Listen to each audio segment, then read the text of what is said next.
Today we're going to replace the Canister Purge Solenoid on this GM 3.5 liter engine. You can see I've already got the engine cover removed here, and we can see the Canister Purge Solenoid on the driver's side front corner of the engine. So let me zoom in a little bit closer so we can get a better look at the component we're going to replace here. First thing, I just need to disconnect the electrical connector. I'm going to kind of set that out of the side. And then we have the line going back to the tank. Now this is connected directly to manifold vacuum on the bottom here, as this is installed directly on the intake manifold. So I just need to take my finger and push in the locking tab here. I'm going to gently rotate and pull up on this line. And now I want to make sure that there's no debris coming out of it. And so this looks relatively clean. Some cases where the canister gets flooded, we'll see debris in that line, and it travels all the way up to the Canister Purge Solenoid, causing it to stick open. If that's the case, or if there's any debris inside of the Canister Purge Solenoid, we need to probably replace the lines or flush them, and then also replace the evap canister itself. So I've just removed the one hold down bolt here, using an 8mm socket and a ratchet.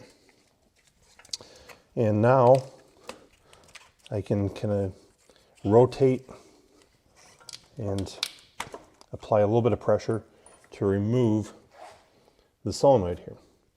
So once I've got that up, I will take my new one. Sometimes it's good to just maybe lubricate this, even if you use any type of non-silicone based lubricant. And just kind of press that down into place again. I'll take my special hold down bolt. I say special because it's a collared bolt, so it'll go inside that rubber mount. Help alleviate any noise when this purge solenoid is activated.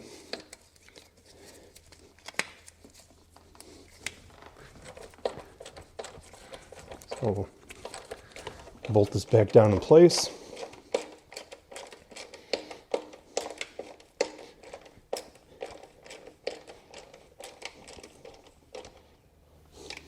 Once we've got it tightened up, I'll remove the protective cover, reinstall my line, and now I can reconnect the electrical connector, and the job is almost done.